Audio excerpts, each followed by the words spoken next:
Bueno, ahora sí.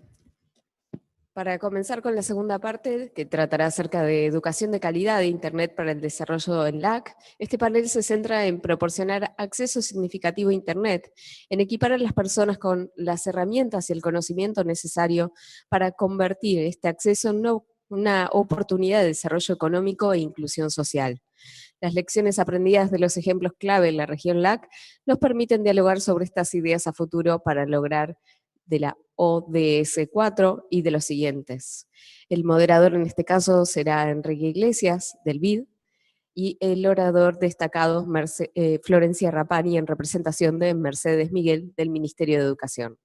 Los participantes, los cuales ya están aquí, son Carl Gamber, de Internet Society, Fernando Brum, de Plan Ceibal, de Uruguay, Pablo Lecouna, de Tiflo Libros, y Fabio Sene, de NIC Brasil. Ahora sí, le damos la palabra al señor moderador. Muchas gracias. Vamos a empezar con una presentación de Florencia y casi te paso la palabra inmediatamente porque creo que tienes un poco de prisa. Así que nada, muchas gracias y encantados de escucharte. Bueno, muchas gracias por la invitación, ante todo. Me parece un tema sumamente importante y relevante el que se está tratando en este encuentro, sobre todo desde nuestra perspectiva relacionado con lo que es la educación. Me gustaría para comenzar hablar un poco de el marco desde el cual nosotros estamos abordando esta temática desde el Ministerio de Educación. Con respecto a eso me gustaría decir que en las escuelas siempre hubo tecnología, desde que nacieron. En esta imagen podemos ver lápices de colores y una computadora. Los dos elementos son recursos tecnológicos, son sí recursos que responden a paradigmas diferentes de distintas sociedades y que responden también a modelos de sociedad diferentes. Ustedes saben que la escuela o el sistema educativo de acceso público surge principalmente ligado al modelo de la sociedad industrial.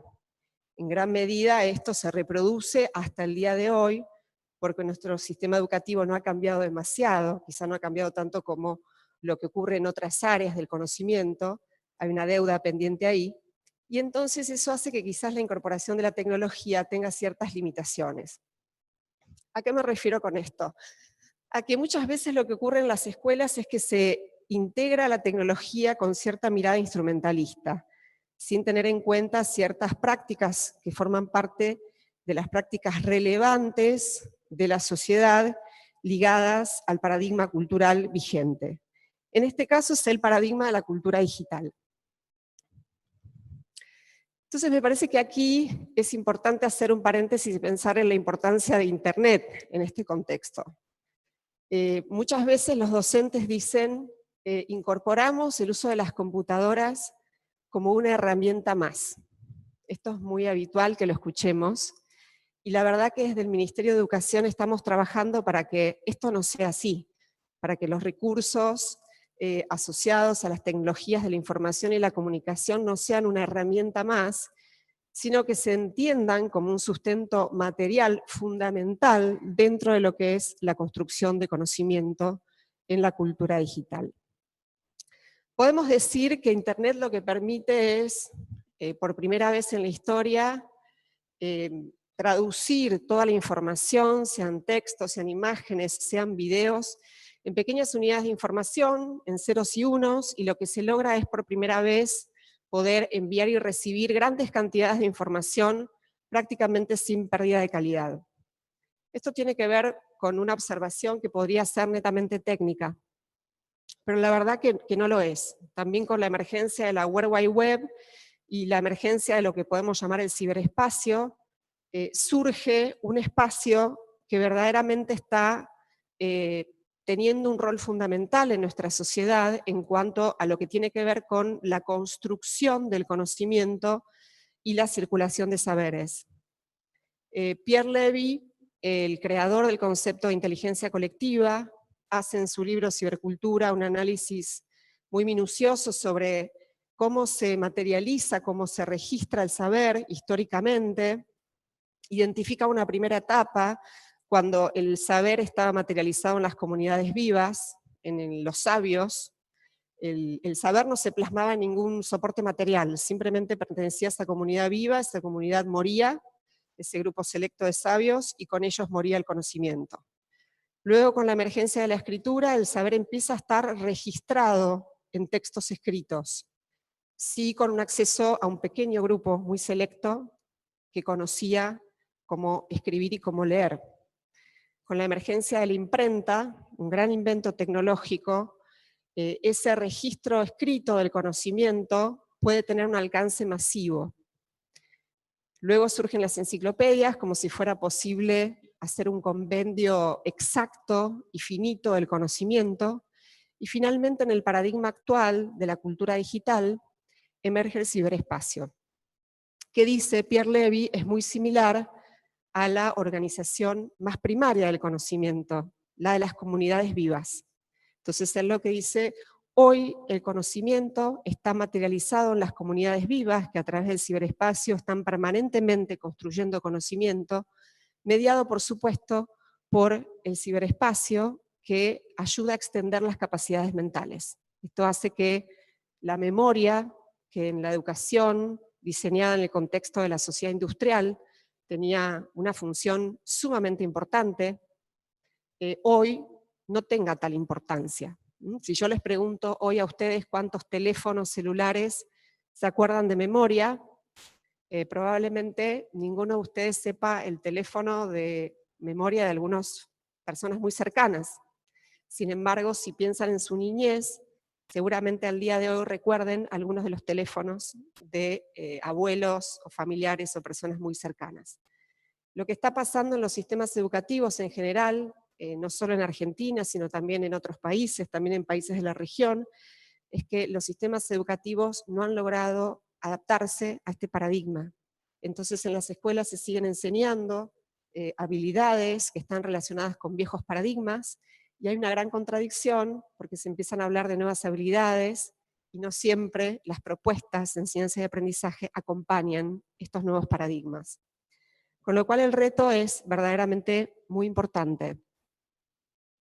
Nosotros desde el Ministerio de Educación, con el inicio de la gestión, a fines del año pasado, lo primero que hicimos fue identificar cuáles eran las competencias y las habilidades fundamentales que tienen que desarrollar los alumnos de Argentina para poder integrarse de forma plena a la cultura digital, para poder atravesar un proceso de alfabetización digital en el cual los alumnos puedan ser verdaderos constructores de conocimiento. Esto es un paradigma del cual se habla mucho, es muy común en las charlas sobre educación, que se escucha hablar del alumno como productor de conocimiento. Lo que creo que es verdaderamente difícil y un verdadero desafío es lograr que eso se traduzca concretamente en las políticas públicas. Y esto requiere verdaderamente un desafío sumamente importante. Nosotros no solo estamos trabajando en documentos, también estamos trabajando en la producción de contenidos participativos, estamos trabajando con los alumnos para poder identificar cuáles son los conocimientos que ellos tienen, cuáles son sus conocimientos prioritarios según ellos mismos lo consideran. Ocurre lamentablemente que en los últimos años la organización y la dinámica de los sistemas educativos ha hecho que los alumnos no se escuchen mucho. Son los actores fundamentales, los principales destinatarios de nuestros sistemas educativos, pero no siempre tienen espacios donde puedan participar y donde puedan presentar de manera articulada sus ideas, que tienen que ser siempre un insumo sumamente importante a la hora de diseñar las políticas educativas. Haciendo rondas de consultas con alumnos, esto lo empezamos a hacer hace muchos años, mientras estábamos al frente del Ministerio de Educación en la Ciudad de Buenos Aires. En lo que tiene que ver con Internet, identificamos que los alumnos no sabían qué era Internet. No sabían cómo funcionaba, se mostraban sumamente asombrados cuando se les contaba que había una serie de cables que viajaban en forma aérea o en forma subterránea, que había un lugar muy específico en la provincia de Buenos Aires, de donde salía este gran ramal que nos conectaba con el mundo. Entonces empezamos a diseñar contenidos incluso para nivel primario, en los cuales se explica qué es Internet y cómo funciona Internet. Nosotros nos encontramos frente a un paradigma que es el paradigma opuesto al de nativos digitales. Consideramos que las competencias fundamentales, los alumnos necesitan aprenderlas de una manera crítica. Lo que los chicos aprenden a hacer con naturalidad es jugar a un videojuego, bajar una aplicación, pero desconocen ciertas pautas de uso de Internet que están relacionadas con no solo temas de acceso a la información, de seguridad, ciertas cuestiones de gobernanza sobre las cuales tienen que estar advertidos, sino también con cuestiones relacionadas con la diversidad y la convivencia. También saber que Internet es un espacio donde hay diversidad de opiniones, donde hay que saber compartir y aprovechar esas diferencias para poder construir colaborativamente.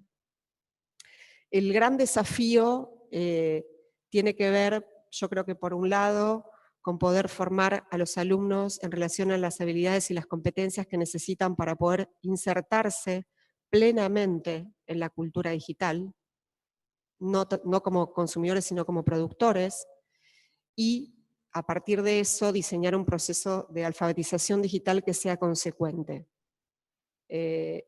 Muchas veces a los programas digitales se les demanda que produzcan resultados de aprendizaje en áreas tradicionales de conocimiento. Yo creo que a veces esto es una mirada equivocada, porque lo que hay que reconocer es que hay saberes emergentes que son fundamentales para que los niños y los jóvenes de hoy, que el día de mañana van a ser quienes decidan y construyan el futuro de todos nuestros países y nuestras sociedades, necesitan verdaderamente conocer cómo hacer un uso crítico de todos los recursos digitales y fundamentalmente de Internet, siendo que es un espacio fundamental, como dije antes, en la construcción y circulación de saberes. Con respecto a lo que tiene que ver con la infraestructura, cuando fue la transición en diciembre pasado, la situación de conectividad de las escuelas argentinas era de un 40% en todo el país, y solo la mitad, el 20%, tiene, esto permanece hasta el día de hoy, conectividad con acceso a alumnos, ¿sí? Para que los alumnos puedan trabajar. Con lo cual nos encontramos con una gran distribución de computadoras, pero sin que estas computadoras, principalmente en manos de estudiantes de escuelas secundarias del Plan Conectar Igualdad, pudieran tener acceso al ciberespacio, lo cual es una limitación sumamente importante. Con lo cual ahora parte de la agenda del Ministerio de Educación es lograr la conectividad de todas las escuelas del país en 2 años. Esa es una gran meta que está fijada. Sabemos, por supuesto, que el acceso a la conectividad no es el punto de llegada, sino simplemente el punto de partida, ¿sí? O sea, repartir computadoras y dar acceso a Internet no es una política educativa, es una política de infraestructura a partir de la cual se puede construir una política educativa. En esa línea es en la cual se está trabajando, y creo que lo que se está empezando a hacer y lo que se necesita es un trabajo articulado con toda la comunidad educativa en un sentido amplio, integrando a distintos actores sociales, a distintas organizaciones, por supuesto a docentes, alumnos, padres, familias, pero también a organismos claves y a organizaciones que proponen el debate, que proponen un debate inteligente y articulado y que ayudan a pensar cuál es la mejor forma de integrarnos a un espacio que ha cambiado y que tiene hoy un poder muy especial que llamamos Internet, nosotros un poco más, si se quiere técnicamente llamamos el ciberespacio, y que es que permite también unir el saber erudito con el saber popular. ¿Sí? Sabemos que hay muchas comunidades de saber, por ejemplo la de astrónomos, para nombrar un ejemplo, que se nutren de observaciones de fenómenos astronómicos, de aficionados, gracias al acceso a tecnología digital de bajo costo y muy poderosa, pueden, por ejemplo, captar eventos astronómicos y que contribuyen inclusive al desarrollo del conocimiento científico. Entonces, hoy lo que permite el ciberespacio también por primera vez es el cruce de aquello que podríamos llamar en inglés grassroots, con otros estratos que históricamente eran estratos de élite o de difícil acceso para personas sin determinada formación o sin determinados recorridos. Es decir, que en este contexto es sumamente importante para una educación de calidad, tanto en Argentina como en la región, trabajar en forma articulada para lograr diseñar los planes, los objetivos claramente y poder lograr una articulación en la implementación que sea consistente con esos objetivos. Eso es todo, muchas gracias.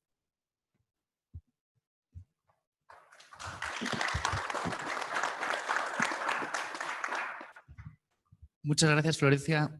Creo que tu presentación nos da la base para empezar el diálogo y me parece muy importante ese mensaje de que la infraestructura es un medio, ¿no? y que llegar con infraestructura no significa haber terminado, sino poder empezar a trabajar. En cuanto tengas que salir, sé que tienes otro compromiso, siéntete libre, por favor. Mientras tanto, si quieres mantenerte en el panel, estás invitado. Gracias. Les pido disculpas, pero yo también soy secretaria ejecutiva de la Red Latinoamericana de Portales Educativos y tengo que hacer una videoconferencia, pero bueno, voy a tratar de acercarme para terminar de escuchar el panel en unos minutos, si es posible. Muchas gracias. Buenísimo, muchas gracias. Ahora, para seguir, le quería pedir a los panelistas que hicieran una breve intervención exponiendo un poco cómo desde sus organizaciones están afrontando el tema de educación y tecnología. Y les paso la palabra. No sé quién quiere empezar por ese lado, por ejemplo. Buenísimo. Gracias. Soy Fernando Brum de Plan Ceibal. Primero que nada, muchas gracias por la invitación y quería comentar un poco, primero a partir de la intervención de recién, que nosotros compartimos totalmente el concepto de que la infraestructura es necesaria, pero no es suficiente en absoluto, ¿no? Ceibal es una experiencia que va a cumplir 10 años el año que viene, que empieza en el año 2007, y nos interesa comentarla desde dos ópticas. Una de lo que tiene que ver con el plan y qué es a dónde hemos llegado, y la otra con la metodología con la cual nosotros trabajamos. Ceibal se puede ver como una organización a esta altura que brinda servicios en capas.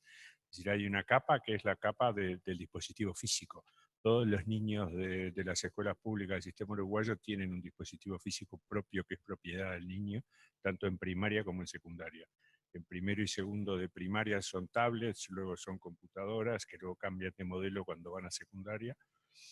En las escuelas, todas las escuelas urbanas tienen conexión de fibra óptica, de escuelas y liceos, pero además se aprendió, porque no es nada fácil, dar conectividad Wi-Fi a lugares donde hay de repente 300, 400 alumnos que están al mismo tiempo. Es decir, todos sabemos y hemos pasado en conferencias y nos pasa cuando vamos a eventos deportivos y todo el mundo empieza a mandar los mensajes a la vez, todos los problemas que se generan.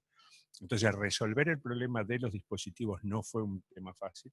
Resolver los problemas logísticos de la reparación de los dispositivos y de asegurar que los niños tienen su dispositivo personal y que nunca pasa una semana sin que, si hay una rotura, sea reparado o sea sustituido, eso tampoco es muy fácil.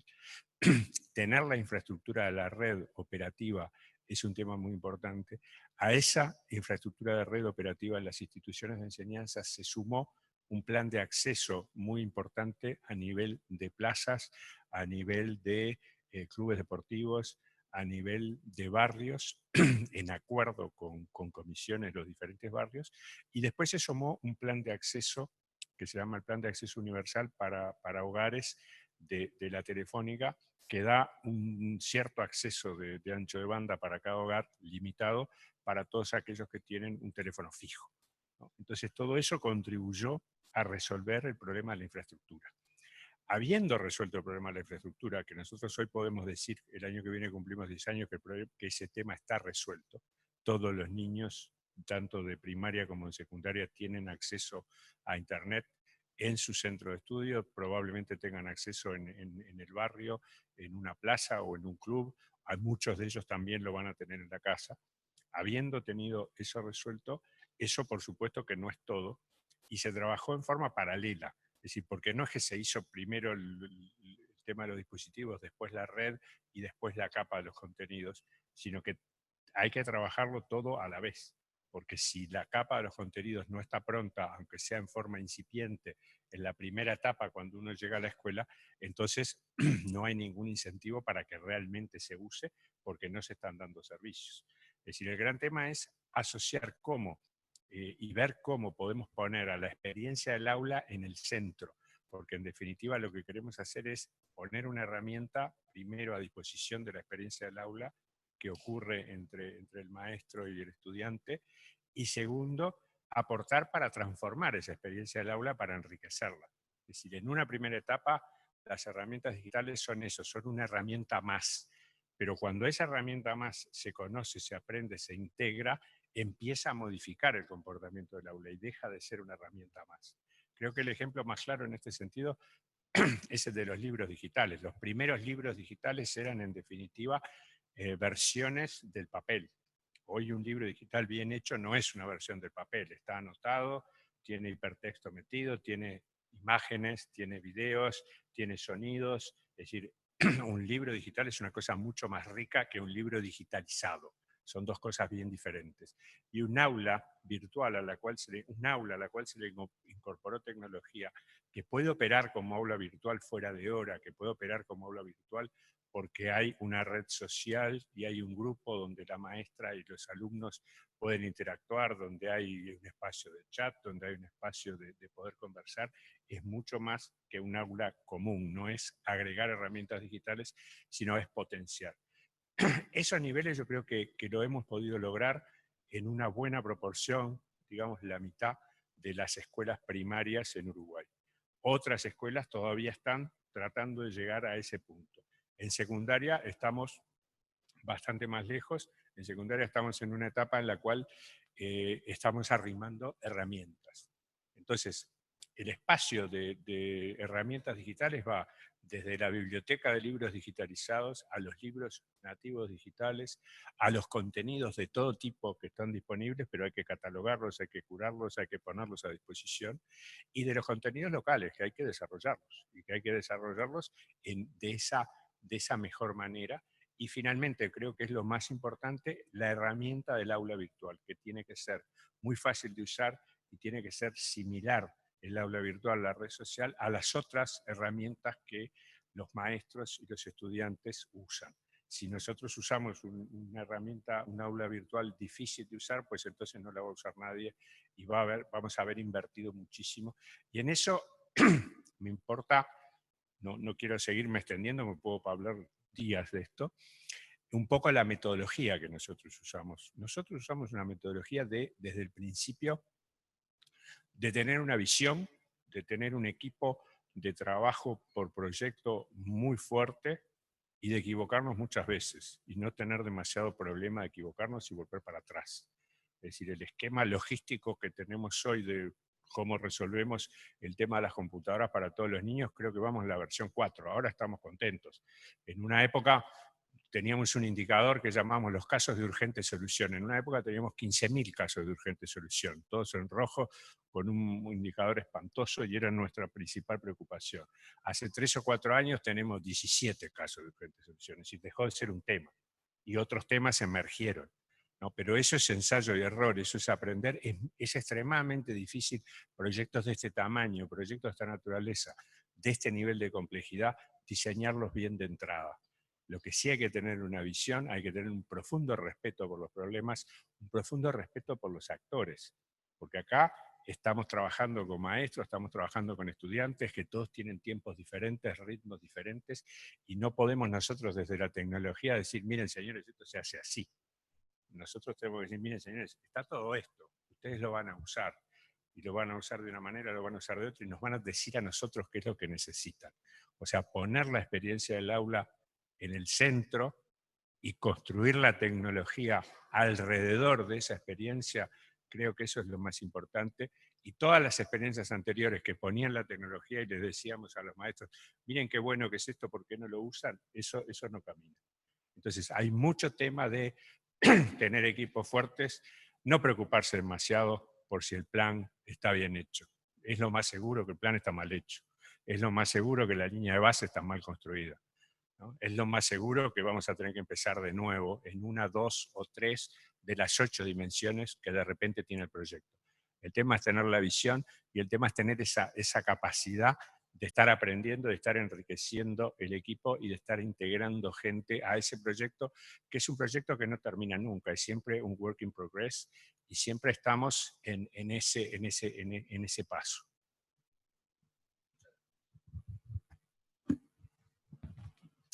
Thank you very much. Just want to start with hoping that we can relay a thank you to Mercedes for an excellent presentation. She really mentioned a couple of key points that I think that I think will come through in this panel and in the following discussions. And one of those points is the importance of fostering knowledge creators in supporting education for development. I wanted to start with taking a small step back and connect a little bit to the previous panel that we had and to contextualize a little bit the role of the internet in education and in turn education for development. So I was at a conference a couple of weeks ago in Geneva, and it was a general conference on development, but the last panel was pretty interesting. Not necessarily for the substance, but because the moderator started the panel with a challenge to the panelists. And the channel was to not mention the SDGs in any of their interventions. And that didn't really work very well. I think they managed one round of intervention before someone had to mention SDG. And I think that's pretty telling around the Sustainable Development Framework, that all of the stakeholders has adopted it, and it comes very natural in the discussions around development. Because I think if you compare the Sustainable Development Goals to, for example, the Millennium Development Goals, some people would think that it's just an additional list of goals, but they have a very qualitative difference in the sense that the Sustainable Development Goals are very much means to an end. So if you make progress on one goal, you will achieve progress on another goal. So sustainable cities will also help improve health, for example. And this is really in the context where we should see the internet in development, because it has this horizontal enabling capacity for all the SDGs. And this is something that we noticed in ISOC, not least in going back and looking at the projects that we're funding. We noticed in mapping the projects that we've done for the past, I think it was 3 or 4 years, we noticed that we've actually supported projects that relate to 14 out of the 17 development goals. So the fact that the internet can provide the support is pretty important to note. But when it comes to education, I think the internet's role in supporting education is not only supporting education, the internet will also have a fundamentally structural impact on how education will support development. So if you think about the relationship between the internet and development, I think you can look at it in basically 4 big components. You have the basic component being that you are basically translating previously analog content into digital content. So instead of having a textbook for every child, you'll be able to digitalize it and have it on the computer. The second part would be that you can change your methodologies in learning, as we heard about virtual classrooms, for example. So those 2 parts are really the kind of e-learning component of how the internet supports education. And they will be important. They will be important to support the ambitions of providing quality education. But I think the real structural impact will be if you look at the other dimensions of the role of the internet, both in the sense that by incorporating internet and ICTs into education, you're promoting the skills that young people would be using in a future economy, in a future cultural life as we're moving into digital societies.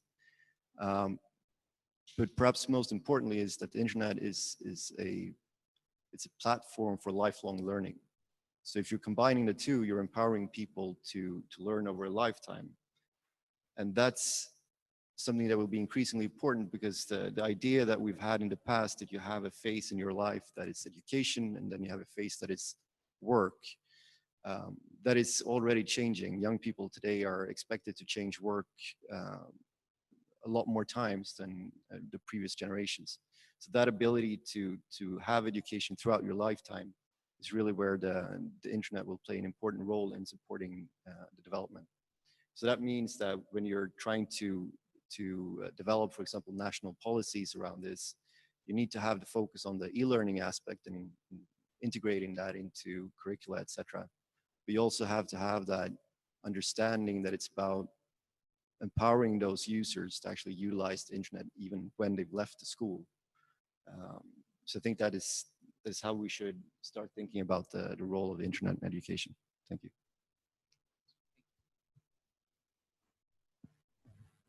Bueno, buenos días.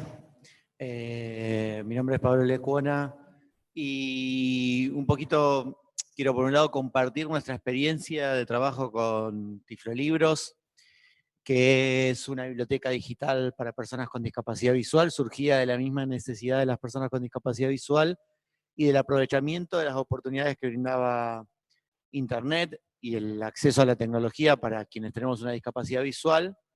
Y por otro lado también mencionar un par de cuestiones más generales que iba pensando mientras escuchaba las distintas presentaciones y que son importantes tomar en cuenta cuando se piensa en políticas de acceso a Internet, en políticas educativas donde las herramientas tecnológicas son parte importante y donde en esta transición hacia esa cultura digital, cómo incluimos la dimensión de la discapacidad, la dimensión de la accesibilidad, la dimensión de que no todos acceden de la misma manera, pero que es importante que todos estén accediendo.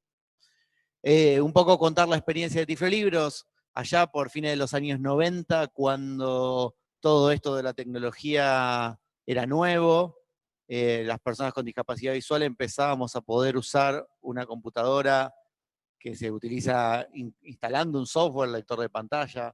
En esos momentos había solo disponibles software comerciales que valían 3, 4 veces más que el costo de una computadora. Nos conectábamos a Internet por teléfono. Y se unen varios factores como para poder permitir un gran cambio en el acceso a la lectura y a la información de quienes teníamos la oportunidad de acceder a las herramientas tecnológicas. Por un lado, la posibilidad de con un escáner digitalizar un texto impreso. Un libro en papel es algo que una persona con discapacidad visual depende de otro para que se lo pueda leer.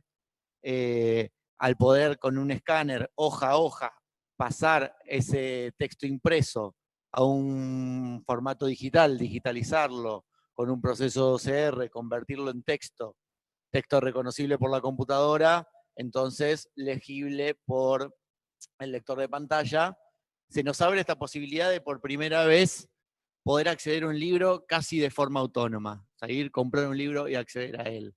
Sumamos a esto, en esa época recién estaba empezando a hacerse masivo el acceso a Internet, y unimos estas cuestiones y pensamos, si yo y otras personas con discapacidad visual digitalizamos un libro con todo ese trabajo que llevaba esa digitalización y lo logramos tener en un formato accesible, ¿por qué no aprovechar Internet como medio para trabajar en red con otras personas con la misma discapacidad y generar una biblioteca? Empezó como un proyecto muy pequeño, de grupo de personas intercambiando, sin ni siquiera una organización, sin ni siquiera pensar en cómo sostener eso económicamente, y el mismo potencial fue generando que se fuera logrando armar una biblioteca donde al principio ni siquiera tampoco el tema legal de derechos de autor y intercambio de libros a través de Internet estaba claro, hasta llegar a hoy donde Tiflolibros es una de las bibliotecas para personas con discapacidad visual más grande a nivel global,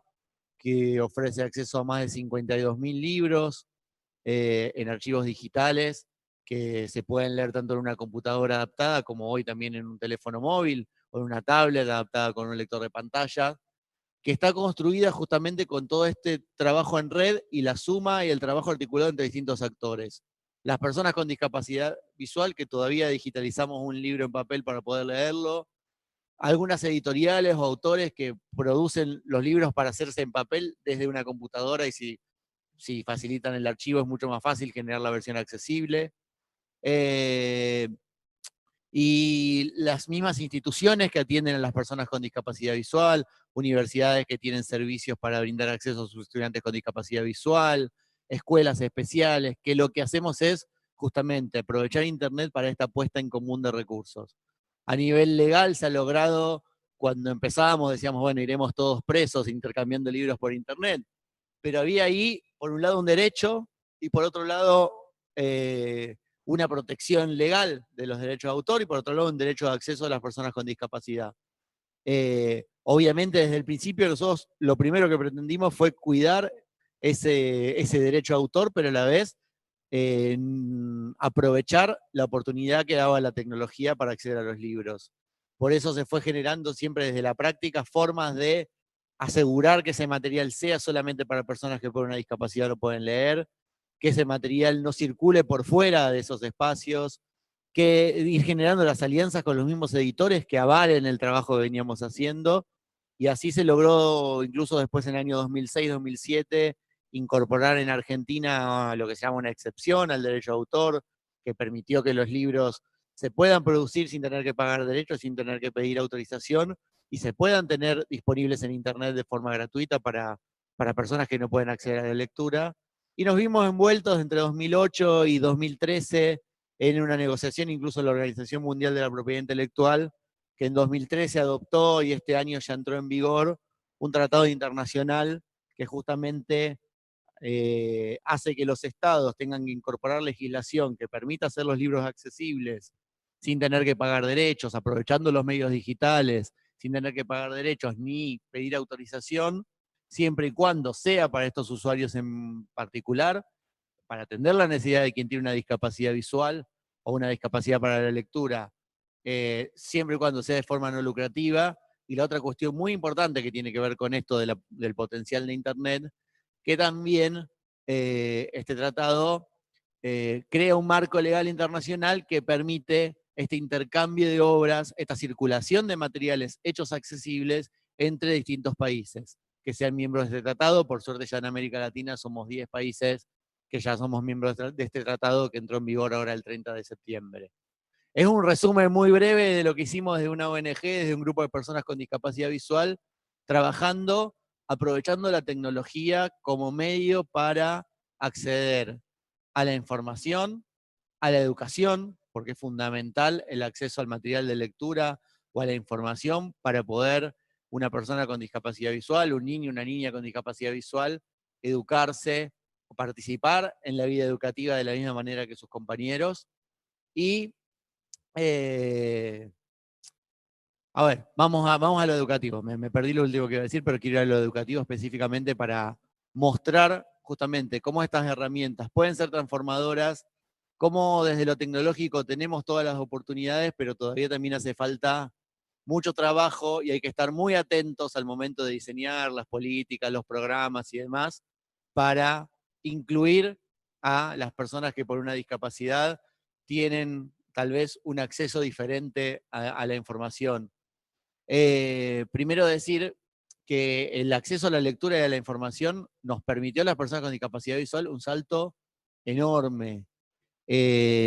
Muchas veces, cuando se habla de Internet en general, se habla de la mayor facilidad del acceso a la información concentrada, mucho más a mano y mucho más accesible de forma masiva.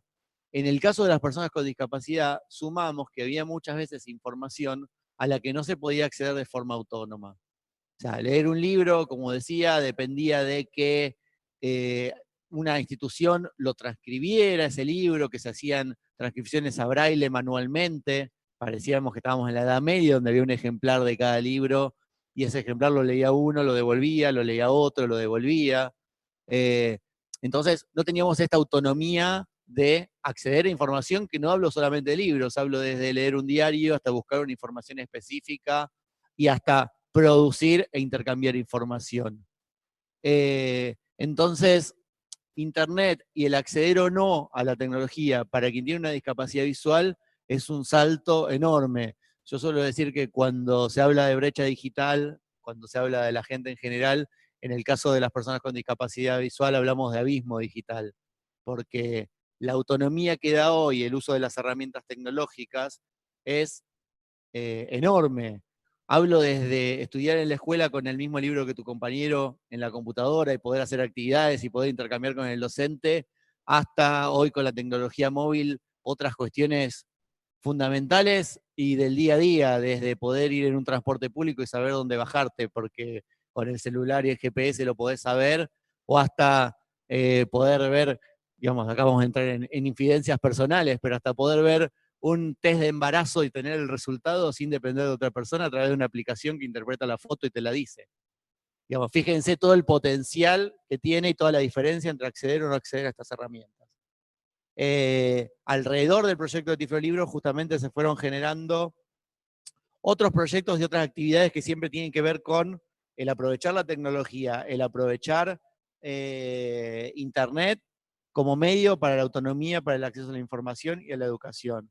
Específicamente en cuanto a educación, en los últimos 3 años se ha venido desarrollando desde Tiflolibros, junto con el apoyo del gobierno de la Ciudad de Buenos Aires y con la alianza con distintas editoriales, un proyecto por el cual las editoriales que editan todos los que son libros escolares, libros educativos, libros de literatura infantil y juvenil, facilitan el archivo desde el cual se hace el libro en papel para poder adaptarlo y generar una versión accesible para que al momento de iniciarse las clases, el mismo libro que el docente eligió y que se usa en el aula, esté disponible también en un formato digital, y no es solo en un formato digital usable, legible, trabajable por la persona con discapacidad visual, sobre todo los materiales educativos, por una tendencia lógica de atraer a los niños, de ser más interactivos, más interesantes.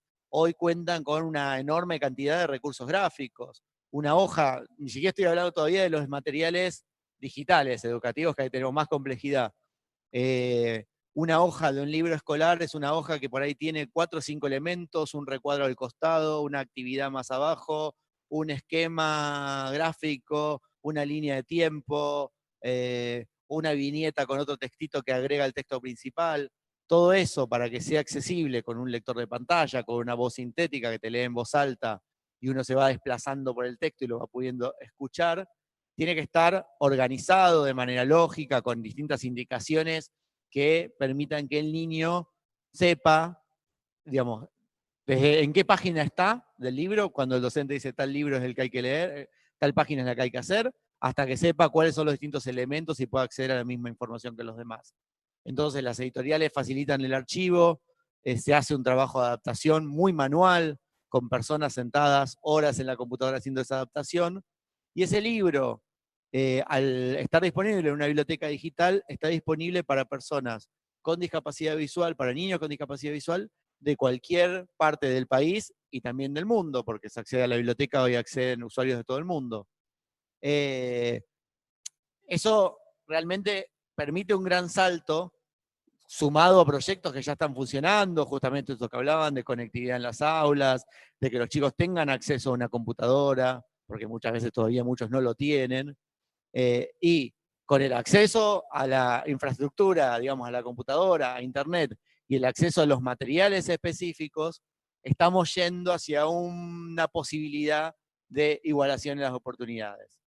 Desde lo tecnológico, hoy está todo dado. Hoy tenemos herramientas digitales que facilitan que una persona con discapacidad acceda a la información. El que tiene la computadora, el que tiene un celular adaptado puede manejarse en un montón de ámbitos prácticamente al mismo nivel que los demás. Eso influye en lo educativo, en lo laboral. Sin embargo, todavía hace falta mucho. Primero, el tema del acceso. Lamentablemente, es la parte más alta de la pirámide de las personas con discapacidad visual las que todavía acceden a estas herramientas. Nosotros en Tiflolibros tenemos un trabajo ya de 17 años en este ámbito, y hoy estamos llegando apenas a el 1% de las personas con discapacidad visual en América Latina. Porque todavía hay un altísimo porcentaje de personas con discapacidad visual que no acceden a cuestiones básicas, ni hablar de acceder a una computadora, de acceder a un teléfono celular. Por otra parte, el gran desafío de cómo incluimos la dimensión de la discapacidad y de la accesibilidad en las políticas, en el diseño de materiales, en el diseño de páginas, de servicios, de aplicaciones. Seguramente muchos de los que están acá trabajan en estos ámbitos de tecnología, de internet, de acceso a la información, y muchos están enterando ahora de que una persona con discapacidad puede acceder a todo esto, y siempre está el momento, wow, de hacen libros y acceden y usa el celular y le habla. Esa falta muchas veces de conocimiento de la dimensión de que personas con discapacidad, personas con distintos sistemas, con distintas herramientas, con distintos software, acceden a los distintos materiales, genera muchas veces barrera. Cuando uno diseña un edificio, si ese edificio se diseña con las puertas angostas, con escaleras, con ascensores chiquitos, una persona con silla de ruedas muchas veces no puede transitar. Y después hay que tirar abajo paredes, adaptar los espacios cuando nos aparece el tema de la accesibilidad. En lo digital pasa lo mismo.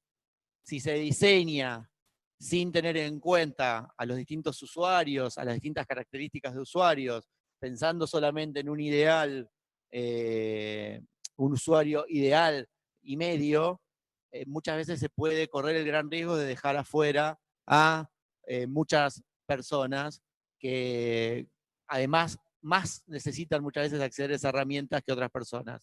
Me pasó hace 2 días ir a testear una página del gobierno, digamos que están tratando de hacerla accesible, porque ahora se enteraron que se podía hacer accesible, y vos entras a esa página y cada enlace que te lleva una información es un gráfico que no tiene texto alternativo. Para quien lo mira es lo mismo, se lee lo que es ese enlace. Para la persona con discapacidad es entrar en un lugar lleno de puertas donde ninguna puerta tiene un cartel. Y tenías que más o menos entrar en cada enlace para ver lo que había. Ha pasado, ahora no es una crítica porque justamente tiene que ver con esto que decía Fernando de Ceibal, esto de que se va aprendiendo en el camino y muchas veces se van descubriendo estas cosas en el camino. Nosotros hemos trabajado con Ceibal, hemos trabajado con Conectar Igualdad justamente en estos temas de accesibilidad, y ha pasado en un programa como Ceibal que al principio se pensó incorporar a las personas con discapacidad, buenísimo, pero como la opción en cuanto a software que se eligió de Ceibal era la opción de Linux y no existían herramientas de accesibilidad para Linux, se incluyó a las personas con discapacidad, pero con otras computadoras, con otro sistema, con Windows sin lector de pantalla, y se hizo una gran inversión en eso. Justamente no es una cuestión de desinterés, pero muchas veces hay que pensar cómo resolver este tipo de cuestiones. Entonces los chicos con discapacidad visual tenían una computadora adaptada, lo cual ya les abría un montón de oportunidades, porque podían acceder a internet desde una plaza, pueden acceder a servicios específicos, a lectura, a información, pero no podían trabajar en el aula igual que sus compañeros, porque todas las aplicaciones con las que se trabajaba en el aula estaban hechas bajo otro sistema. Entonces, hay un montón de desafíos cuando se piensa, y acá lo complejizo más, tras que yo sé en estos programas sé que es difícil, cuando se piensa en cómo brindamos acceso a todo el público, cómo trabajamos lo educativo sin dejar afuera a una población importante. Se calcula que entre el 1 y el 3% de la población a nivel mundial tiene una discapacidad visual. Entre el 7 y el 10 tiene una discapacidad en general. Es una población muy alta y muchas veces muy invisible, sobre todo cuando se piensa en estas cuestiones tecnológicas. Entonces, ahí lo dejo como cuestión a preocuparse y a pensar y a trabajar en alianzas para que justamente los distintos sectores estén presentes al momento de plantear y de pensar los distintos desarrollos, los distintos programas que se plantean, cómo incorporar esta dimensión del acceso, de la accesibilidad de las personas con discapacidad. Desde lo tecnológico tenemos todo dado, se viene avanzando mucho también en lo legal, así como contaba el tratado que se ha dado a nivel internacional para facilitar acceso a los libros. Hay desde lo legal también distintas cuestiones que obligan a los estados a tener en cuenta la cuestión de la accesibilidad. Hay una convención de los derechos de las personas con discapacidad visual que busca que la discapacidad sea un tema transversal, que el Estado es responsable de garantizar ese acceso.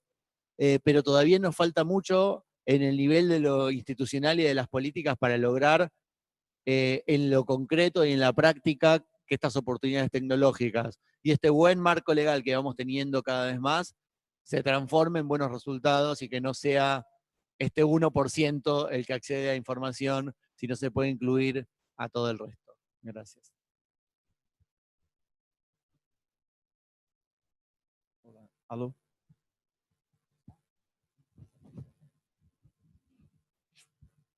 Hola, aló, aló, ¿ya está? Hola, gracias por la invitación. Me toca aquí introducir un nuevo idioma que es el portuñol, porque, pero creo que es un esfuerzo de comunicación importante para la integración de la región.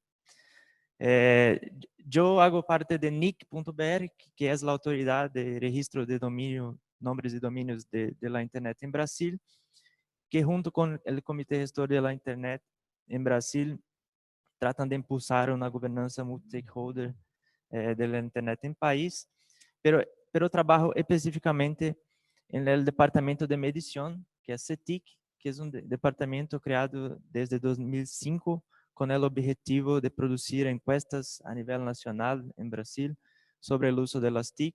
Hoy tenemos más de 10 proyectos de encuestas que involucran áreas como salud, educación, cultura, gobierno, y nos toca trabajar desde la perspectiva de la producción de indicadores que sean sistemáticos y regulares sobre el acceso y uso de la Internet en Brasil, sino que también comparables internacionalmente, que fue una cosa que hemos dado mucho destaque en Brasil.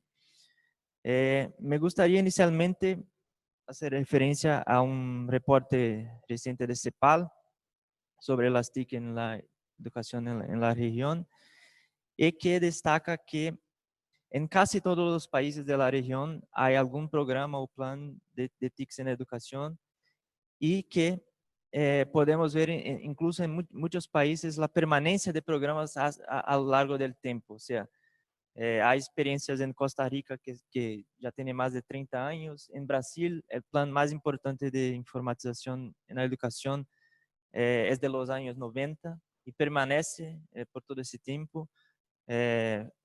Ceibal, por ejemplo, ya tiene más de 10 años. O sea, ya tenemos en la región programas con larga experiencia en la introducción de TICs en educación, y por lo tanto la inversión de recursos en esos programas es también muy importante. Pero CEPAL también destaca la brecha de información estadística sobre los resultados e impactos de estos programas y por lo tanto de esta inversión. O sea, no tenemos en la región, específicamente en temas de TICs en educación, una tradición de medir y de tener líneas de base y de tener mediciones comparables que sean posibles de mejorar la implementación de las políticas en la región. Entonces, este es un comentario importante sobre la importancia de también impulsarmos la medición y la producción de estadísticas comparables en la región. Un otro reporte reciente, este de OECD de 2015, presenta un escenario preocupante sobre los impactos que se ve de las TIC en la educación. Es un reporte que muestra que no muestra resultados apreciables en los logros, por ejemplo, de aprendizaje utilizando el PISA, por ejemplo. Los países que más invirtieron en TICs en educación desde una perspectiva más intensiva no necesariamente son los que tuvieron más ganos en términos de aprendizaje. O que es un tema importante, por un lado, porque hay que ver que por un lado, las expectativas de los gestores van a cambiar con la presencia de indicadores de ese tipo, sino que también tenemos que cambiar un poco los indicadores. O sea, no es necesariamente medir el aprendizaje en lectura, matemática, que va necesariamente ser un resultado tangible de la inversión en TICs en educación. O sea, tenemos que cambiar, es necesario hacer una inversión en producción de indicadores que sean definitivamente los resultados que buscamos con las políticas de TIC en educación. Ahora me toca hablar un poco del ODS 4, que es el tema principal de esta mesa. Carlos ya ha mencionado la idea de que se mire el aprendizaje a lo largo de la vida, o sea, que no sea más un tema solamente dedicado a la inversión en la escuela, sino que por toda la vida, y los indicadores, claro, tienen que reflejar este escenario. El ODS 4 trabaja con énfasis en resultados de aprendizaje, o sea, va más allá del acceso y uso, sino que efectivamente de las competencias que se pueden medir. Y en el tema de la equidad, que es importante no más, nosotros tenemos que cerrar importantes brechas en la región. Entonces, yo tengo rápidamente algunos datos de Brasil que creo que son importantes para dar un contexto, por lo menos en Brasil, de cómo estamos viendo esto. En Brasil, ya tenemos ahora, en un reporte de 2015, 80% de los niños de 9 a 17 años conectados a la Internet. O sea, si Brasil fuera un país solamente de personas de 9 a 17 años, ya estaríamos a un nivel de uso de la Internet de los países europeos más desarrollados, pero solamente 32% de estos niños conectados utilizan la Internet en la escuela. O sea, hay una distancia muy larga entre el uso de la Internet, la cultura digital que se penetra en la vida como un todo, y el uso en la escuela, que sería un espacio fundamental de integración de las TIC.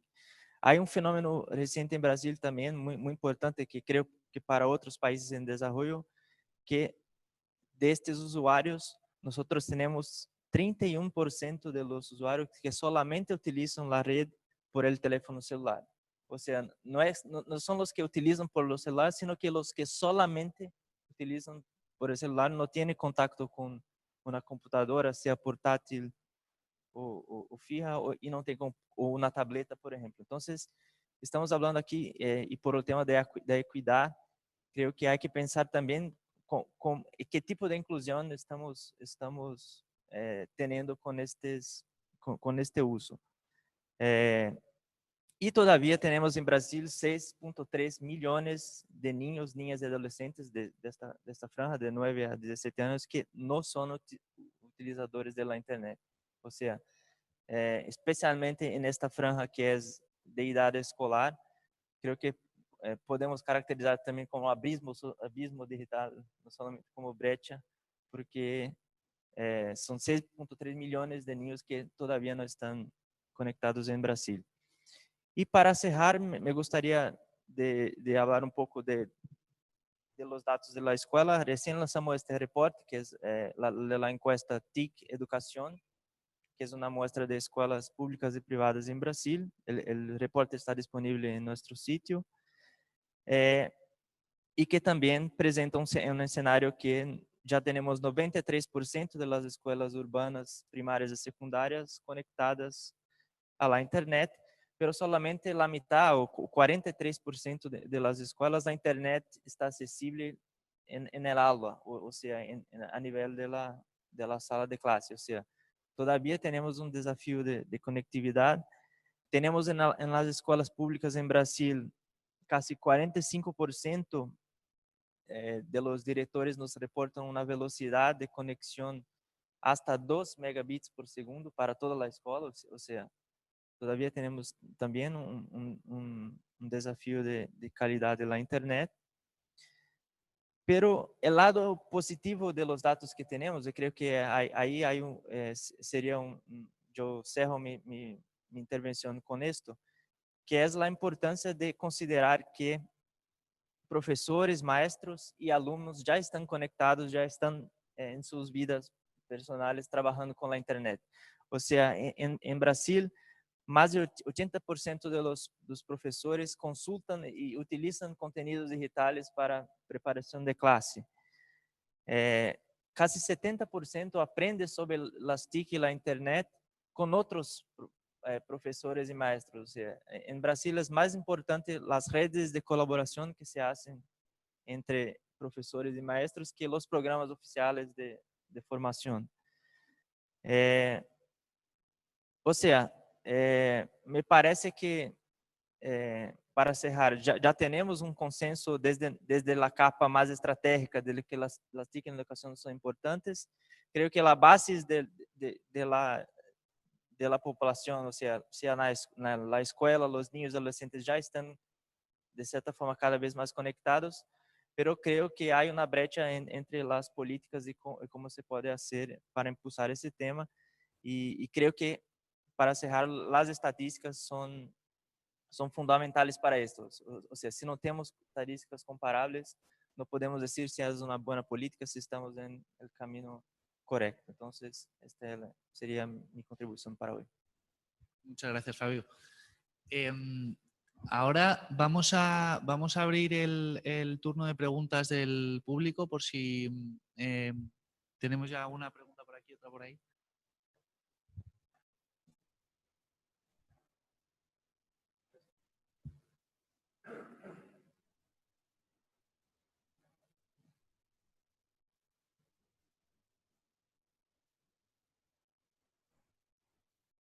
Hola, ahora sí. Gracias. Raúl Echeverría de Internet Society. Gracias a todos, la verdad que muy buenas todas las presentaciones. Muchas gracias, Pablo. Aprendí muchísimo por todo lo que tú dijiste. Así que mucha información para procesar. Tengo un par de preguntas para Fernando. Una es, hace poco estaba en un país en Asia Central y estábamos discutiendo estas cosas con las autoridades y ellos decían que a ellos les parecía más importante invertir en los contenidos que invertir en los dispositivos, ¿no? Que frente a recursos limitados, ellos pensaban, de hecho ya tenían algunos números de que algo así como el 30% de los niños ya tenían algún tipo de dispositivo, y que entonces no pensaban invertir en algo como el Plan Ceibal, porque, o sea, quería tus reflexiones sobre eso. Y una pregunta que está relacionada a esta, pues una segunda parte es, hay varios modelos para hacer algo como lo que ustedes han hecho, porque escuchamos mucho hablar de conectar escuelas muchas veces, pero escuchándote a ti parece que el objetivo no es conectar a las escuelas, sino conectar a los niños. Entonces, hay dificultad, hay muchos modelos, es claro cuáles son los modelos, hay posibilidades de aclarar esos modelos para que sea más fácil para los policy makers tomar decisiones en esto. Pues primero con respecto al tema de los dispositivos, ¿no? La dicotomía, los dispositivos o los contenidos, la respuesta es los dos. No hay manera de hacer los contenidos, es decir, no hay manera de que los contenidos lleguen adecuadamente si no tenemos los dispositivos, y tampoco los dispositivos sirven para nada si no tenemos los contenidos. O sea, son absolutamente los dos. ¿Por qué son importantes los dispositivos? Porque no vivimos en un mundo con igualdad de acceso. Es decir, si todos los niños tuvieran un mínimo, o sea, tuvieran un dispositivo mínimo y yo estuviera seguro que todos los niños tienen ese dispositivo mínimo, entonces uno podría decir, bueno, diseño para que los contenidos sean accesibles desde ese dispositivo. Pero eso no es así. Y en el acto, porque con un teléfono se pueden hacer muchas cosas, pero en la escuela, en la experiencia del aula, lo que hay son muchos procesos de creación, son muchos procesos de dibujar, escribir, es decir, hay un montón de actividades que el tamaño de un celular no te permite hacerlo. Es decir, hay como dispositivos mínimos, hay dispositivos que permiten algunas cosas y no otras, y nos pasa a todos en la experiencia cotidiana.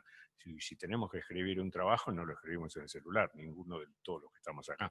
Y bueno, pasa lo mismo con los niños, cuando tienen que escribir un trabajo de historia, y bueno, van a necesitar un teclado de alguna manera, por lo menos una tablet, ¿no? Pero digamos, hay como escalones, y pensar que el celular es el dispositivo universal no es así, porque es dispositivo universal para ciertas cosas, pero para otras cosas se precisan otros dispositivos. Entonces yo creo que ahí la respuesta es muy clara. Se precisan los dispositivos, se precisa la red y se precisan los contenidos. Y hacer una cosa si no está la otra, yo creo que es una mala cosa, porque es en definitiva hacer una inversión que no está cumpliendo con toda la necesidad. ¿no? Y que entonces va a generar algunos niveles de frustración. Acá es muy importante que los docentes se incorporen al proceso y que los docentes vean que el proceso es útil y que estamos avanzando en esa transformación. Entonces, si tenemos una cosa que funciona por la mitad, quizás estamos corriendo el riesgo de estar alejando a los docentes. Y además el tema de los contenidos es muy importante que en una clase los estudiantes tengan acceso a contenidos hechos por ellos mismos o hechos por la clase al lado o hechos por la clase porque de repente se van a juntar y la clase tal de la escuela tal se hace amiga de la clase tal otra de otra escuela que queda en la otra punta del país o que queda en otro país, ¿no? Y entonces el producir algo de alguna calidad para que lo vean tus pares es una cosa muy importante. Entonces, por ahí yo creo que es todo. Segundo, el tema de si es la escuela o si es el estudiante. Conectar las escuelas, por supuesto, es muy importante. El modelo del aula de informática, que es un modelo anterior, ¿no? Donde había una hora, que era la hora de la informática, entonces los chicos iban al aula de informática donde se les enseñaba, mirá, esto es una computadora, y hasta se les enseñaban cosas terribles, como que la computadora tiene un procesador y tiene una memoria, y no interactuaban con la computadora, se pensaba que eso era enseñar informática. Eso claramente son años y años de experiencia, desde, yo qué sé, de los años 90, y nunca funcionó en ninguna parte del mundo, el aula de informática. El modelo de cada niño con su computadora y con la apropiación de la computadora es la idea de la gente de Negroponte. Originariamente lo que es el proyecto se llamaba One Laptop per Child, que, digamos, funcionó desde el punto de vista conceptual, no funcionó desde el punto de vista del dispositivo que esa organización creó, ¿no? Hoy se usan otros dispositivos, no se usan las máquinas diseñadas por ese grupo, pero el concepto de que los chicos son los dueños de su computadora y que en su computadora tienen sus cosas y que muchas veces también ocurre que los chicos van a ir a casa y le van a enseñar a la mamá a acceder al correo electrónico o acceder a esto o acceder a lo otro para comunicarse o para sacar una foto.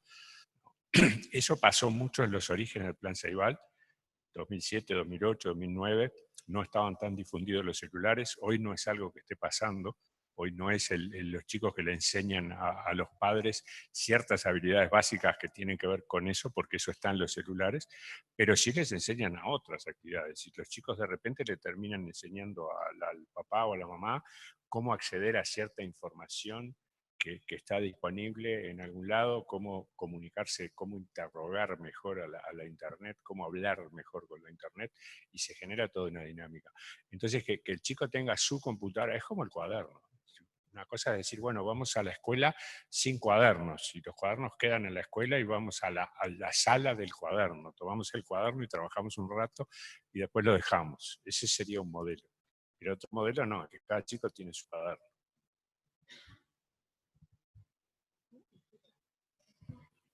Hola, mi nombre es Joana Faliero, soy relatora por parte de ISOC Argentina. Antes que nada, un placer haberlos escuchado y participar de este diálogo. Me dedico a lo que serían las temáticas de derecho informático, gobernanza de datos y gobernanza de Internet, y mi pregunta proviene desde lo que sería el ámbito académico. En particular, soy profesora investigadora de la Universidad de Buenos Aires, y uno de los temas claves que creo que ustedes lo destacaron perfectamente es el tema de la generación de contenidos de calidad, por lo menos en centros de carácter universitario en los cuales se investiga temáticas que obviamente servirían de material de estudio para generar realmente una universidad inclusiva con materiales de calidad. Una de las decisiones claves que toma casi todo grupo de investigación es cómo realizar la publicación final de ese aporte. Y me ha sucedido que ha sido un verdadero desafío optar por la publicación nativa digital, antes que las publicaciones desde ya tradicionales, desde el ámbito académico que todos valoramos y que desde ya son una opción clara, pero no resultan tan inclusivos en cuanto a la accesibilidad para, obviamente, el alumnado y obviamente lo que sería todos los temas coledáneos de lo que es la publicación y el acceso a las mismas. Y entonces mi pregunta se focaliza en qué políticas creen que ustedes, o sea, podrían llegar a implementar o impulsar a modo de introducir buenas prácticas en lo que sería el ámbito académico para fomentar esa generación de contenidos de calidad que sean nativos digitales, para realmente alcanzar esa accesibilidad de igualdad real de oportunidades en lo que sería el aula digital, ¿no? Es un espacio mucho más inclusivo. Otro de los temas que también les pregunto de manera añadida es también qué buenas prácticas creen que podrían llegar a introducirse para integrar lo que serían plataformas educativas online, porque también hay, o sea, como hay una grave asimetría informativa a nivel alumnado, es decir, tenemos desajustes estructurales todavía en lo que es la información, el acceso realmente al conocimiento de cómo se utilizan estas herramientas, y obviamente las reticencias naturales estructurales de nos adaptamos al cambio, seguimos con los métodos tradicionales de enseñanza. Entonces, ¿cómo creen que podemos impulsar, realmente motivar que el aula también universitaria tenga estas plataformas virtuales y que tengamos realmente un espacio de generación de contenidos que sirvan para este alumnado? Bueno, muchísimas gracias.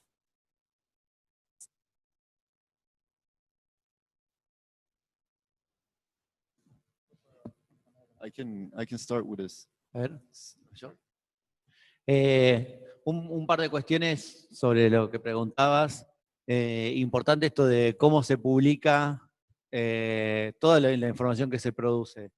Digamos, todavía en las universidades, esto lo digo muchas veces por la experiencia que tenemos de brindar accesibilidad a estudiantes con discapacidad visual, se sigue trabajando con los materiales en horribles fotocopias, que hasta son muy difíciles de digitalizar, y algunas facultades se modernizan y los apuntes están disponibles en digital, en PDF, que son imágenes de esas horribles fotocopias.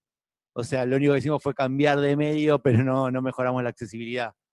Hoy existen formatos digitales que pueden ser atractivos, no tan complejos de producir, y cada vez también pueden ser accesibles para el público en general.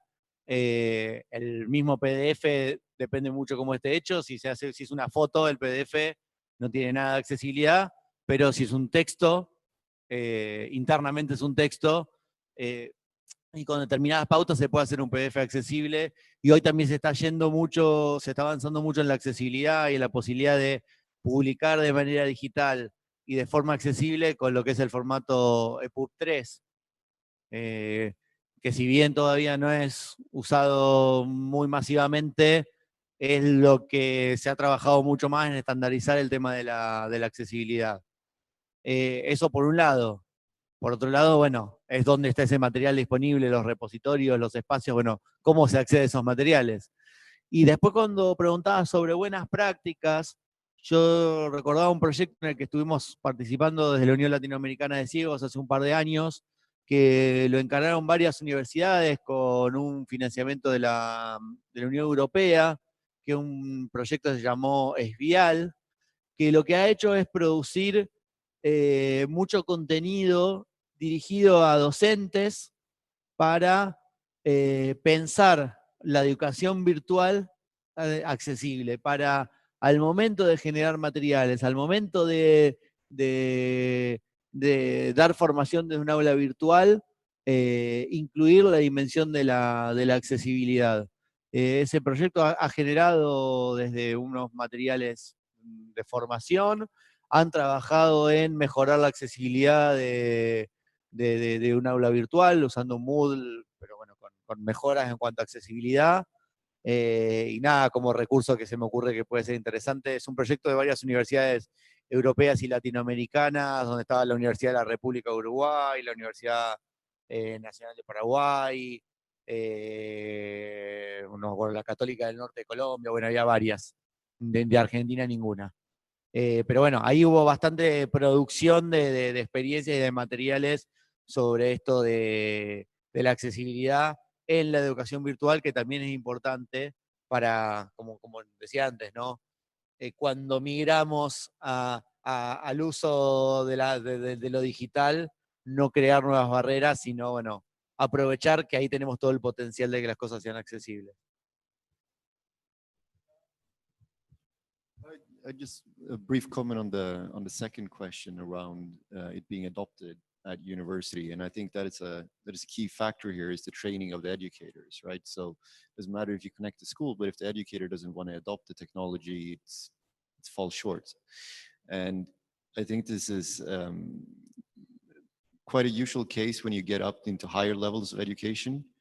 So I'm from Sweden, so a lot of my anecdotes come from Sweden, but we've had the case where you've had ICTs included in primary education works quite well, but then when you get up to secondary and high school level, it usually becomes a problem, and the teacher's not really sure on how to deliver perhaps more advanced classes using e-learning tools. It's a bit different on teaching someone how to spell on a computer, and then teaching someone the history and causes of World War II using e-learning tools. So it's really training the trainer and making them feel comfortable in using the technology, and also recognizing that they will be able to benefit from using it. And I think that will be a challenge, and it will require that from the onset that you're including it in any teacher training for high schools, for example, but also as you get up to the university. My experience is that at universities, professors usually don't have that educational training that they're because of their academic merits, right? So to ensure that they're having a component that focuses on how to teach out new knowledge, and especially in that digital context. So it's really focusing on the trainer, I think. Yo creo que el primer paso es plantear el tema. O sea, el tema existe, es un tema. Creo que eso es lo primero. Es decir, si el tema consideramos que no existe, y que está muy bueno eso de estar escribiendo papers como toda la vida, y bueno, alguien se tomará el trabajo de leerlos de alguna forma. Entonces ese mundo académico que decide, caramba, me interesa que alguien me lea, eso es el primer paso. Si el mundo académico escribe y porque sabe que los que lo van a leer son los que lo leen siempre, entonces no hagamos nada. Ahora, si es un mundo académico preocupado porque alguien lo lea, hay como pasos y grados. Primero, es posible compilar las mejores prácticas, porque exactamente como decía, un PDF puede tener una riqueza o puede ser una foto. Si es una foto, claramente no sirve para nada, pero además hay otros formatos. Entonces, conocer los formatos y conocer las herramientas para producir en esos formatos, eso se arregla relativamente fácil con un taller. Con tener en la universidad un taller o dictarlo una vez por año. Y lo que sí es importante es que en el mundo académico haya conciencia de que es importante que alguien lo lea, el trabajo. Y eso tiene dos dimensiones. Tiene la dimensión de la parte técnica, la parte de los formatos, pero tiene la dimensión de que tiene que haber, por lo menos en algún lugar de la facultad, algún seminario de technical writing, que en muchas facultades no hay. Es decir, si uno quiere ir a un seminario de technical writing, y bueno, no hay disponibles, claramente. Technical writing en el sentido de cómo se escribe un paper para que otro lo lea, más allá del medio. Ese seminario de technical writing, si le agregamos el tema de los formatos y un poco más de presentar la información en formatos actuales y con toda la riqueza que tiene la información presentada en forma digital, bueno, ahí tenemos la película completa. Ahora, esa película completa, de vuelta, hay que separar. Si yo estoy pensando en un contenido para primaria o para secundaria, es natural que se haga el esfuerzo, porque en definitiva, desde el sistema educativo quiere que el estudiante se involucre y aprenda, se hace un esfuerzo. Y una cosa totalmente diferente es en la universidad. El estudiante universitario, y bueno, no hay una cuestión de facilitarle hasta ese punto las cosas. Y hay una larga tradición de que el estudiante universitario se las arregle como pueda. Esa larga tradición atenta claramente con todos los temas de accesibilidad que tan claramente quedaron planteados en esta mesa. Thank you. Two questions. One question. And second, first, welcome and congratulations. It's an honor. I like the right digital, the inclusion and education too. Ahora voy a hablar en castellano. ¿Qué tal? Me presento, soy Herminia Florencia Cabrera, abogada, relatora por ISOC, miembro de Justicia en Latinoamérica. profesora también invitada de la UBA, Universidad del Salvador y otras del exterior como Salamanca y la Complutense de Madrid. Estoy en colaboración con Diplo Foundation de la ONU en Suiza. Tengo familia suiza, por eso conozco mucho ese país, he ido varias veces y pude compartir con esa gente maravillosa que me han enseñado acerca de la educación, de la sensibilidad social, del respeto al medio ambiente, de la humildad y de las capacidades diplomáticas para desenvolvernos en la vida cotidiana y en las relaciones internacionales y la cooperación internacional. Para mí fue un lujo escucharlos, aprendimos un montón por el bien común, que creo que es el concepto universal. Me gustó mucho la ponencia de nuestro amigo también sobre la inclusión digital de los derechos humanos de las personas con capacidades diferentes, diría yo, porque todos creo que tenemos una discapacidad en nuestra vida, nadie sabe todo exactamente. Y mi pregunta puntual es para mi colega de Switzerland, de Suiza, porque realmente, bueno, sé mucho del trabajo de ese país por Diplo Fundación, y mi pregunta puntual era cuál es su opinión acerca de las cuestiones de medio ambiente, TICs y de la humanización de las TICs, cómo en temas educativos se está tratando la infoética y los temas humanísticos con respecto a la tecnología, o sea, que la robotización o la informatización no nos quite nuestra dignidad y valor humano, digamos. Solo eso, muchas gracias. Yeah, thank you very much. If it was very specific to the Swiss context, I'm afraid I'm going to disappoint you. I live in Switzerland, but I'm Swedish, and my French is terrible, so I'm not following the Swiss context that well. If I understood your question, it was about how the approach to education and ICTs incorporate environmental issues as well. So when I'm looking back to my home country, I mean, one of the drivers for including ICTs in education has been that it has environmental benefits in terms of, you know, the usual catchphrases that you need less paper. So it's certainly one of the motivators for it. But then it's also connected to what I was mentioning in the beginning, the idea of this lifelong learning and expanding your horizons. So part of the educational plan in Sweden, for example, is that you're supposed to have a component that's focusing on sustainable development, and that component wouldn't be possible without having access to the internet and sharing information across countries. So I would say it's part, you know, there's a really concrete motivation for connecting the two, because it has environmental benefits, but then it's also the kind of the quality that it produces in using ICT education. Gracias. ¿Tenemos tiempo para una última pregunta? Hola, mi nombre es Melissa Borondi Novak, de la TLD, y bueno, soy profesora de la Universidad Católica de Córdoba. Y más que una pregunta, es un pequeño aporte a lo que venía planteando Pablo, que me parece muy interesante. En Córdoba, Argentina, se lleva a cabo un proyecto que se llama Red Mate, junto con la Universidad Nacional de Córdoba, que la lleva a cabo Jimena López. Trabaja con nosotros. Sí, y es una experiencia en la cual, bueno, me encuentro muy cercana porque es una amiga, y es una experiencia que se lleva a cabo en el interior de Argentina, que plantea justamente este proceso de inclusión de personas con discapacidad a través de la tecnología. Ellos incorporan dentro de digamos, de cada una de las cátedras y en el acceso a las universidades este programa que en las computadoras permite leer ciertos archivos para que personas con discapacidad lo puedan, digamos, puedan tener acceso al conocimiento, y también hacen digitalización de los documentos y de los textos que los alumnos leen en la universidad. Así que bueno, es otra experiencia de inclusión digital que tiene un gran impacto en una universidad con más de 400 años, con una gran cantidad de alumnos. Así que bueno, sí, es un aporte. Muchas gracias. Igual tenemos tiempo de una última pregunta rápida. Muchas gracias.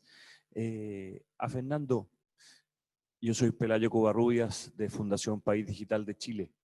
Y me gustaría, en la experiencia que han tenido ustedes en el Plan Ceibal, si uno pudiese comparar las métricas que ustedes tenían en los niños, sobre todo en los de primaria, no sé cuáles tienen, antes de que iniciasen el Plan Ceibal.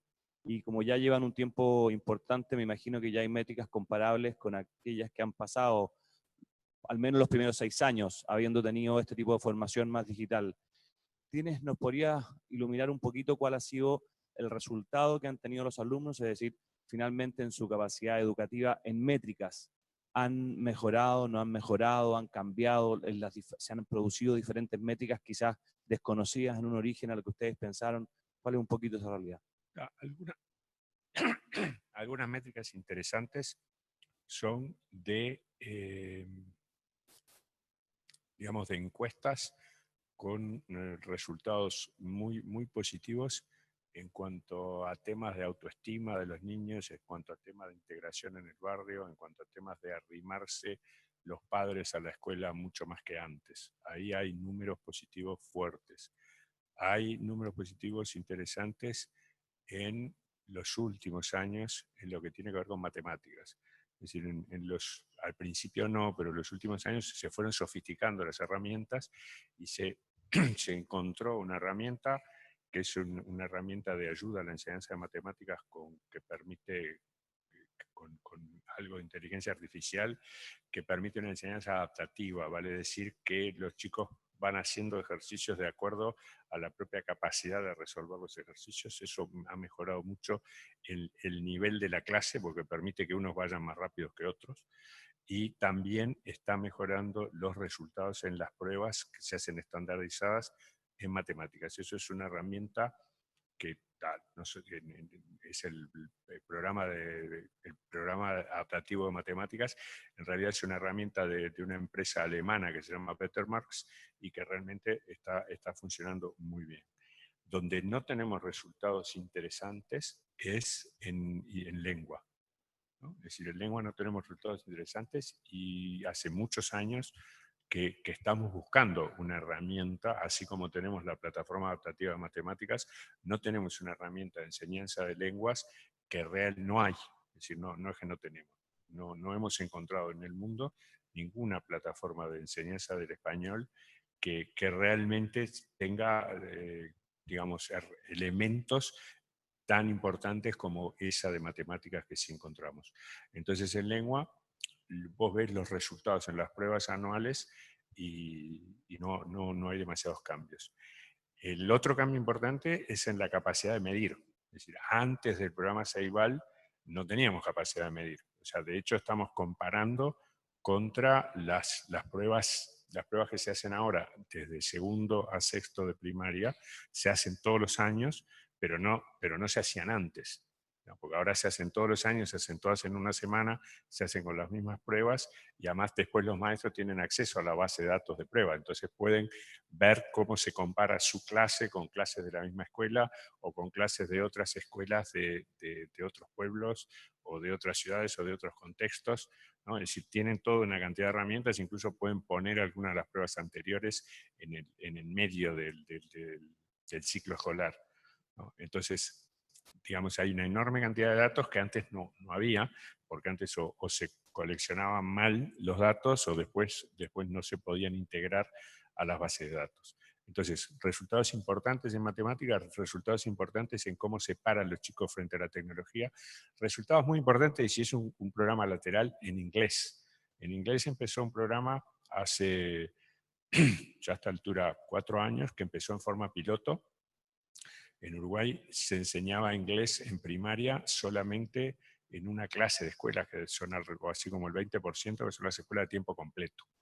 Cuando se trató de extender el programa para universalizar la enseñanza de inglés para cuarto, quinto y sexto de primaria, resultó que no había maestros de inglés suficientes, porque la distribución de los maestros de inglés no es la misma que la distribución de los estudiantes. Entonces se adoptó una solución tecnológica, se pusieron aulas virtuales en este momento en todas las escuelas urbanas, o sea, urbanas quiere decir pueblos de más de 5.000 habitantes para arriba, en todas las escuelas urbanas hay un aula virtual, y entonces en las escuelas que son de tiempo completo y hay un maestro de inglés local, se da curso presencial. En las otras se da un curso remoto. Incluso cuando se universalizó totalmente, que fue el año pasado, se llegó a que no había maestros de inglés suficientes en el país. Entonces hay clases de inglés que se dan digamos, en una escuela en el interior de Uruguay, que de repente el profesor que está dando esa clase de inglés es de Córdoba, ¿no? Porque hay un instituto de Córdoba, pues se hizo un llamado internacional, y hay institutos de otros países, hay gente de Colombia, hay gente de la Argentina, que está dando clases de inglés.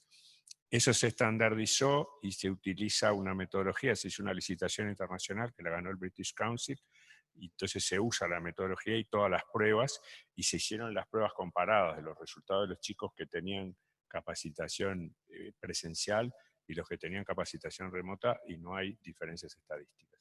Entonces, este año está saliendo la generación de sexto año de algunas escuelas, que es la primera que sale con 3 años de inglés completos y con buenos resultados. Un subproducto de todo este tema de las salas de videoconferencias ha sido reuniones virtuales de maestros para intercambiar sobre temas en una región, porque ahora no tienen que viajar, y se generó todo se utiliza esa capacidad de videoconferencia con una fuerza muy importante, al punto de que en este momento la capacidad que habíamos instalado está siendo demandada, y estamos pensando en ver cómo hay que hacer para ampliarla. Entonces hay resultados de varios tipos, hay muchas cosas publicadas en la web de Ceibal, pero ahí podés entrar también en Fundación Ceibal.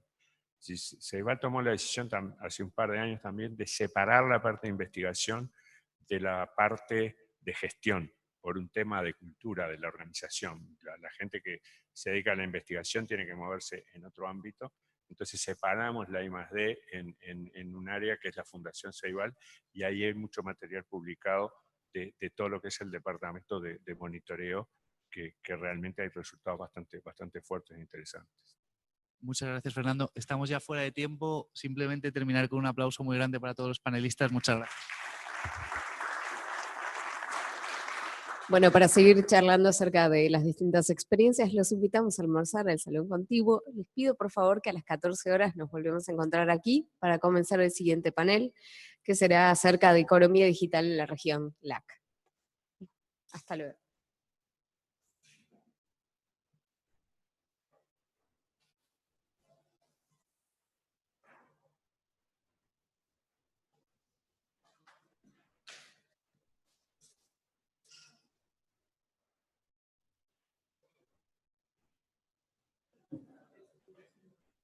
Muchas gracias.